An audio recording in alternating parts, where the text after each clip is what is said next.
শীতের কারণে অজু করাটা অনেক সমস্যা, বিশেষ করে মহিলাদের। যেমন আমার মা, বয়স ৫৮, তিনি অসুস্থ, আমার স্ত্রীর ঠান্ডাজনিত সমস্যা। তারা প্রায় এশা বা মাগরিব, ফজর নামাজ তায়াম্মুম করে নামাজ আদায় করেন। এ সম্পর্কে আমাদের শরীয়ত কি বলে?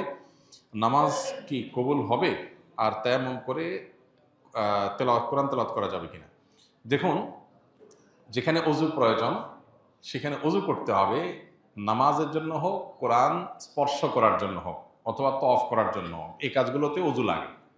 অজু ছাড়া নামাজ পড়া যায় না, অজু ছাড়া কোরআন স্পর্শ করা যায় না, তেলাওয়াত তো মুখস্থ করা যায়, আর অজু ছাড়া কি করা যায় না? তওয়াফ করা যায় না বাইতুল্লাহ। এই তিন জিনিস, এগুলোতে অজু আবশ্যক।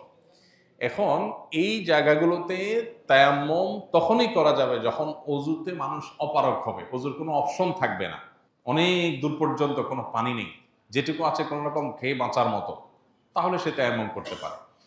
এখন শীতের কারণে, আপনার এজমা রোগের কারণে, ঠান্ডাজনিত রোগের কারণে যারা অজু করতে অসুবিধা হয় তারা তো গরম পানিতে অজু করতে পারে। আজকাল গরম পানি তো সব জায়গায় কম বেশি করার ব্যবস্থা আছে। আর কিছু না হোক, একটা ফ্লাস্ক কিনে সে ফ্লাস্কে তো আপনি গরম পানি ভরে রাখতে পারেন, এটা মিশে উজু করলেন। গিজার যদি নাও থাকে, আপনার যদি পানি গরম করার অপশন নাও থাকে, এটুকু অপশন তো একজন গরিব মানুষের ব্যবস্থা করতে পারে। তাহলে গরম পানিতে উজু করলে তো কারোর অসুবিধা হওয়ার কথা না।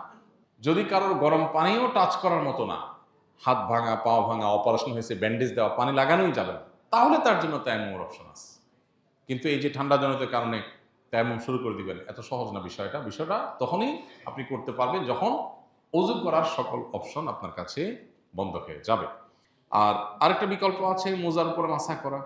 একবার মোজার উপরে অজু করে, যদি মোজা পরিধান করেন পূর্ণাঙ্গ অজু করে, দুপুরে জোহর নামাজের সময় অজু করে আপনি মোজার পরে মাসা করলেন, অজু করে মোজা পরলেন, 24 ঘন্টা পর্যন্ত যত অজু করবেন। আর মোজা যদি না খোলেন, মোজা যদি চামড়ার হয় আর কাপড়ের হলে চামড়ার মতোই হয়, ওই রকম কাপড় এখন পাওয়া যায় না। এখন যেগুলো সবগুলো অনেক পাতলা, এগুলো দিয়ে মোজার উপরে মাসা করা কঠিন। বিশেষ করে হানাফি মাযহাব অনুযায়ী যেটা জায়েজ নাই। আর উলামা একরাম জায়েজ বলেন, কিন্তু বেশিরভাগ মোজাই দেখা যায় এত পাতলা যে এটাতে হালকা একটু মাসা করতে গেলে ভিতরে ভিজে যায়। তো যাই হোক, মোজার উপরে মাসা করার মাধ্যমে আপনি 24 ঘন্টা কি করতে পারেন? অজুর সময় পা না ধুয়ে শুধু মোজার উপর মাসা করতে পারেন। তাহলে যাদের এজমার রোগ আছে, পা ধোয়াটা তাদের জন্য, অনেকের জন্য বেশি কঠিন, ওইটা আপনি করলেন না, আর বাকি অঙ্গগুলো গরম পানি দিয়ে ধুলেন। এই অপশনটা আমরা নিতে পারি।